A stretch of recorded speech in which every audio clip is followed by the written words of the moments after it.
Hey, it's Gershard here with Gershard Games. I haven't really been happy with the quality of the videos I've been finding regarding big reactors, so we're going to go ahead and just go through the whole process from start to finish on a passive reactor here. First, you're going to need your reactor casing, your glass, your coolant rods, your controllers, your access port, your power tap, and your red net port. Yes, you are going to need red net ports, I promise. Um, we're going to just go ahead and make a very small, very basic reactor here.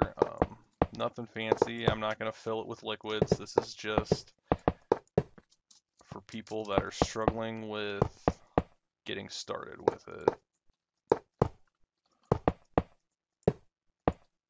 Okay, your entire outside. The bottom doesn't have to be casing, I don't think. I just always make the bottom casing because you can't see it anyway. Unless you have something below it, then you can see it. But the outsides definitely have to be reactor casing or it won't work.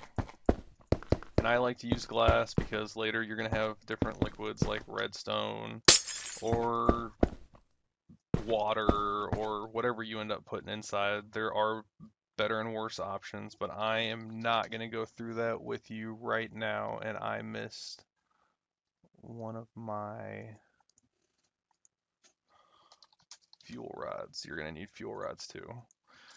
Um, and then you're going to need a control rod.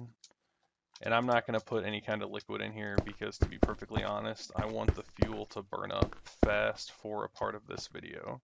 All right, we're going to put that right there. You're probably only going to need one power tap unless you make it pretty sizable. One this side's only going to need one. You're going to want two red net ports. Not one, two. You need two red net ports. Everybody got that? Two red net ports. Okay. And then you're going to need two access ports. Not one, you're going to need two.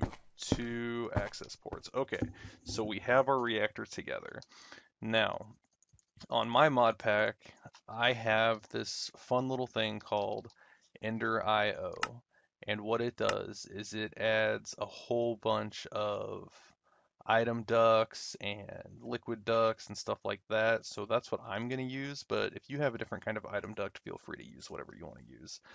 You're also going to need some in out. Okay, you're also going to need your red net cable.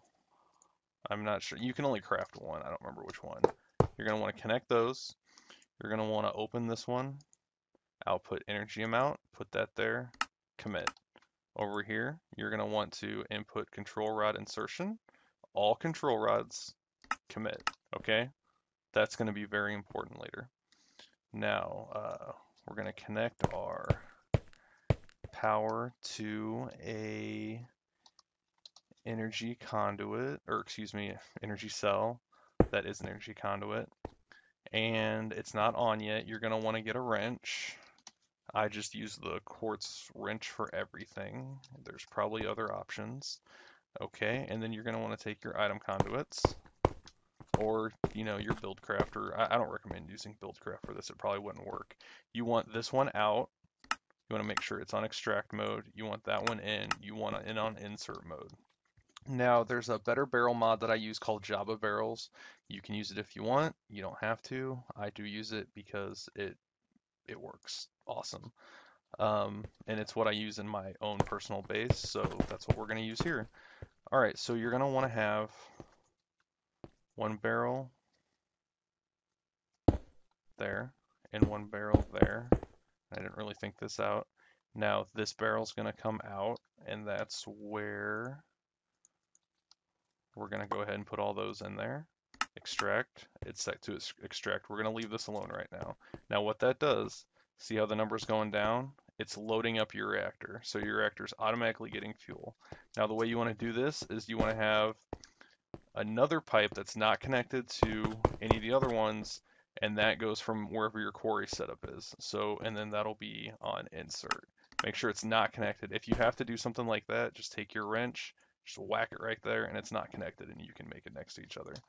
Um, but that comes from your quarry, so it's always feeding your reactor setup over here, so you don't have to run back and forth and keep filling that up because that's a hassle. All right, so we're going to go ahead and kick this on. And remember, this is a horribly inefficient reactor. Like, I just want to point that out. I'm fully aware. The heat's wrong. It's not going to output much. I got that. But it's making energy. Okay, blah, blah, blah. Okay, let's say this is full. So I didn't just break that. This is just full. So what it's doing is it's filling up. But remember what we did here with those two RedNet ports? If you go up here, it's slowly inserting the rod as this fills up because that's what it's set to do. It's based on the percentage of the power. So as the power gets fuller, it's going to insert the rods more.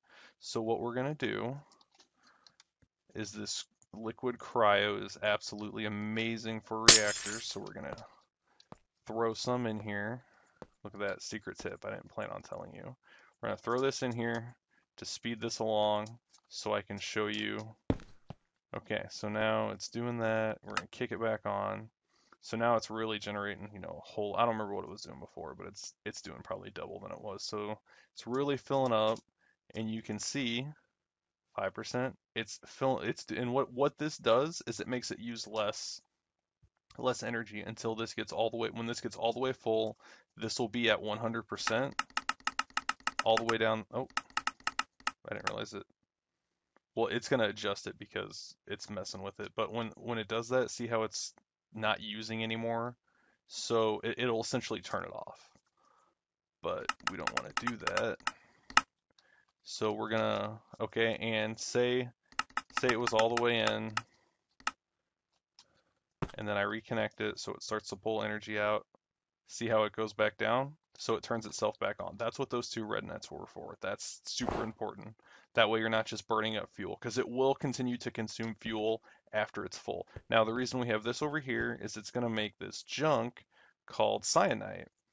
And what you want to do is you want to throw your cyanite in there, and then insert, then push shift, right click, and right click, just in case this runs empty. So it doesn't put other stuff in there, and that locks it. Shift and right click locks it, so it can only be that.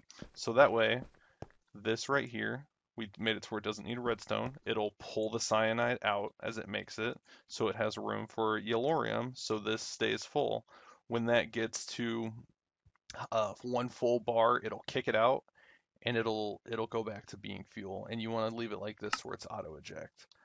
And it'll move it over here, and you'll need that for the turbine, which I might do a video on that later, but I'm not going to do it right now. So there you go. That's how you set up a reactor. It turns itself on and off. It automatically fills itself in, and everything's happy.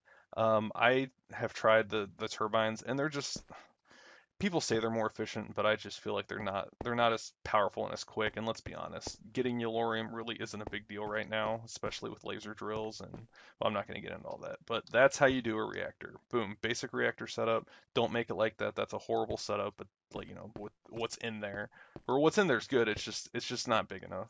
I make mine 7x7 with 5 rods in the middle and an X. But there you go. That's a very basic reactor setup that will feed itself and turn itself on and off and make you happy. Like, follow, subscribe. Thanks, guys. Bye.